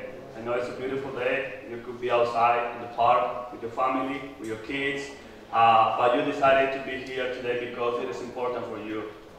Thank you for hosting this debate. I'm not a politician. I'm a community advocate. I've been advocating for the community, and not only for Latinos. Immigration issues is not only for Latinos. Housing issues is not only for Latinos. Improving public transportation is not only for Latinos. Increasing the minimum wage is not only for Latinos. I've been advocating on policies, also on cultural events, and I always, was talking to Thomas, Grizzly, and Bangley. I always tell them we need to work together. It doesn't matter about the outcome, we need to work together. But I'm afraid the District 7 seat is for sale because there are big money going into the campaign to make sure they buy the seat. So that's why when I ran, I said, I want to change the way they do these campaigns by, small, powerful people. They're always controlling politics. They're always imposing us candidates. I want to respond to Grizzly when he said we have 5 or 6 Latinos. No, we are 2 Latinos. The rest are Italians. But not Latinos. We look alike, but we are not Latinos. They're Italians. So I've been advocating. I've been walking the neighborhood, learning about the community, understanding about the community, talking to them, going door by door, and working on the issues. Well, the way I do is, first of all, I ask and those that solve it, and then we work together, and I invite people to draft something to bring it to the council or bring it to the BTA board so we can demand these changes we need, right? Yes, they call me a lot of things. They call me big, because I'm from the ghetto, nobody believed in me. They say, no, you need to get out from the race. You shouldn't be running, Benfield, from the subway level council, and Cindy Chavez, supervisor, they tried to get me off the race because they say nobody who ever got out from the ghetto area can win a city council seat. I'm going to prove them wrong because I don't have the money, but I have the people support. People supporting me. Today, before I come here, I was volunteering with 3 more friends. We were leaving flyers with no door knocking because it's too early. So, and that's why I'm running, because I say we need more leadership. We need a city council who's willing to take a leadership, who's willing to take a stand on the issue. I don't like politicians who stay on the fence all the time and they don't want to take a leadership. Our council members, they don't propose anything. They don't do motions. They don't amend motion or amend project. I don't see them proposing anything. I said, why they are not doing anything? So the only leadership there is on the city council is Johnny Cummings, and Johnny Cummings' politics is totally different than my views. I'm a progressive guy. I co-founded the Luna, a community organization, and I co-founded the Subway Progressive Alliance. I'm not here coming and say, I want to do this, I will do this, I want to do this. No, nobody is telling me what to do. I've been doing it for over 5 years. I've been working in cultural stuff, in issue stuff, in policies, addressing problems, and bringing the community together. I was bringing also making sure people, we vote, because if we vote, that's the way how we can make them listen to us. That's why how we can make politicians listen to us. So I come from a country where politics and civic engagement is not common over there. So when I came here and I found out that we have this beautiful freedom amendment to advocate and fight and have the freedom of speech and assembly, that's why I said, well, I love it. I love this country. And I'm proud of being here. And that's why I dedicated my time to do something for the community. I don't get paid for that. I don't get paid for that. All this work that I'm doing it for free. I don't get paid. It's voluntary. So, like Council Member Tom Wen said, yeah, if I get elected, I will be a full-time volunteer. So I'm not here, and nobody is paying for my campaign. It's people paying for my campaign. You can go to my 460s, you will see a lot of $5 donation. Yeah, because I've been talking to people and doing a grassroots campaign. Not big money campaign. Thank you.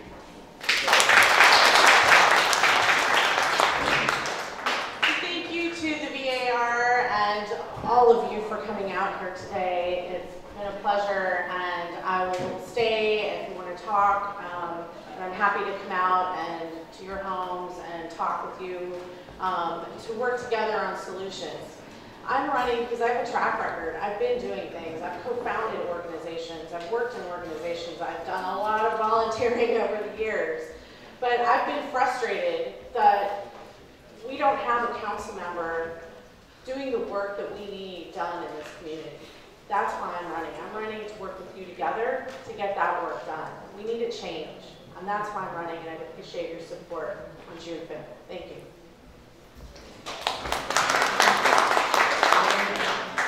So thank you very much for your time today. Thank you to the Vietnamese American Roundtable for hosting this event.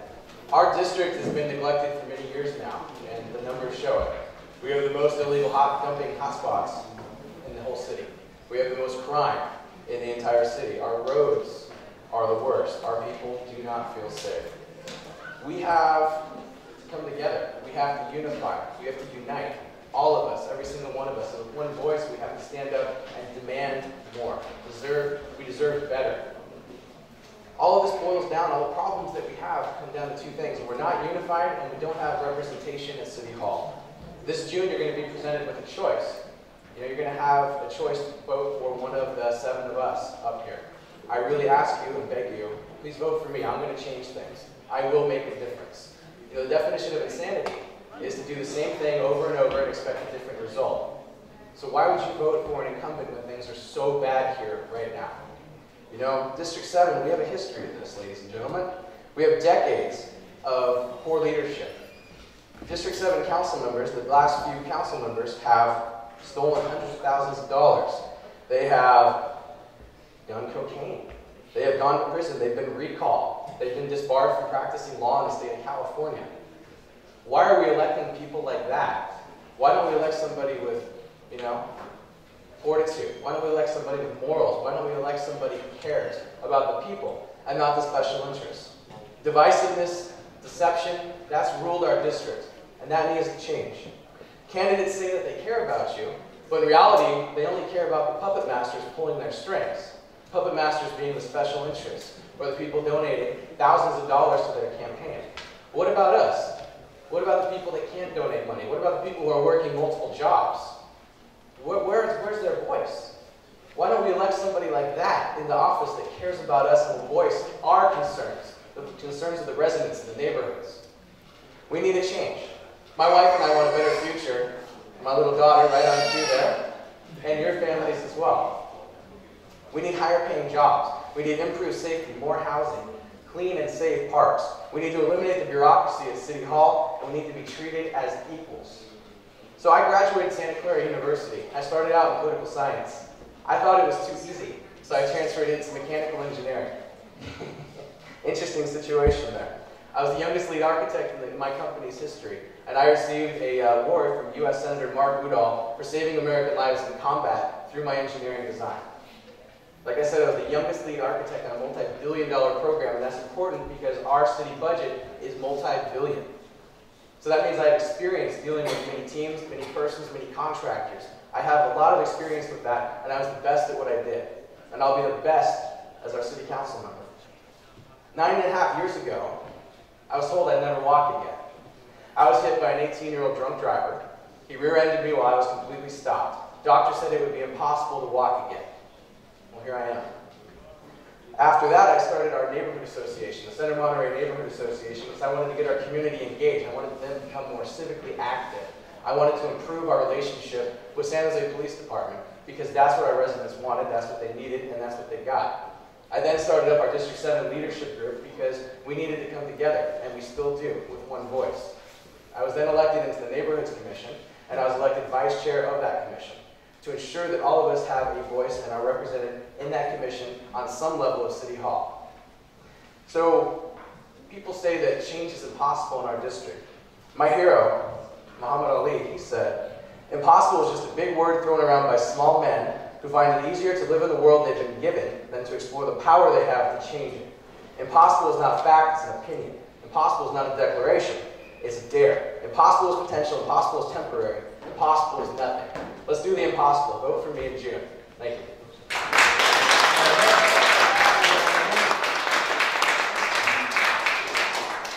Thank you to the Vietnamese American Roundtable for this opportunity to express my political view and my commitment.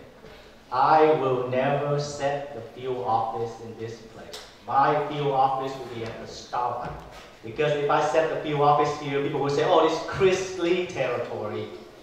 Because if you have here people who don't like me, they might not come here. And if Counciltown sets his office here, a lot of people who don't like Counciltown, they're afraid to come here because he takes too many people away. You can go online to the Mercury, you see the video clip. I don't have to explain it, you can see it for yourself. But Omar Vasquez, you know what, if there's another person I want to see at the run-up, that would be you. You have demonstrated great leadership, great commitment to our community. And I say, the Vietnamese want to see you in the run-up. You just need to go and get the votes from other populations, okay? Việt Cang, ca sĩ Việt Cang của Việt Nam qua đây hát 2 bài. Anh là ai? Việt Nam tôi đâu? Anh là ai khi anh lấy tiền của tài Việt, địa ốc, construction, anh phục vụ cho ai? Ai là chủ của anh? Anh là ai khi anh đấu tố những người già, những vị cao niên 90 tuổi, người già hộ nghèo khuyết tật? Anh là ai khi mà anh khủng bố phụ nữ ngay tại trung tâm cộng đồng, chụp mũ quay lén giới trẻ? Cái câu hỏi này chúng ta phải hỏi, chúng ta là ai? Việt Nam tôi đâu? Mình phải hỏi Việt Nam Cộng Hòa chúng ta đâu? Chúng ta có những cái lãnh đạo mà làm những cái chuyện như vậy thì làm sao xứng danh cho Việt Nam Cộng Hòa? Chris Lê, tôi là con cháu Bác Hồ, cha ông tôi góp sức cho Giang Sơn Việt Nam Cộng Hòa. Và tôi sẽ cố gắng dùng cái khả năng của mình để giành lại cái Giang Sơn Việt Nam Cộng Hòa của chúng ta đã mất. So, just in conclusion, I make my plea short. I pledge to do everything in my power to uphold our values. The Republicans in deep red state of Alabama, red state, they voted for Democrats because the Republican candidate was just so bad. Today, we must find the courage in ourselves to say that the elected leaders does not represent our value. This is not who we are. This is not what we want to be.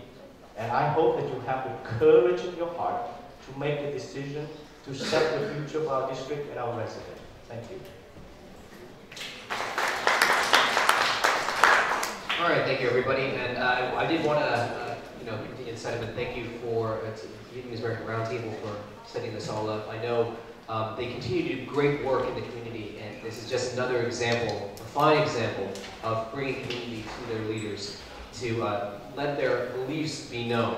I also wanted to thank each and every candidate who came here today. It was a great debate. We had some fantastic feedback from all of you regarding what your plans are. I think we covered a lot of ground today, from everything from public safety to transit to all sorts of different areas. Thank you for that. Thank you also to the press for being here today to cover this, because I know not everybody could be here in this building. And thank you to all of you, the community, for coming out today, because you will be the ones who decide what direction our district will look like in the future. It's so important for us to be involved, to get our issues known to these leaders, because without you, our democracy truly fails. So thank you again for coming here today. I want to pass it off to Mimi for some last final words, and I think we're good.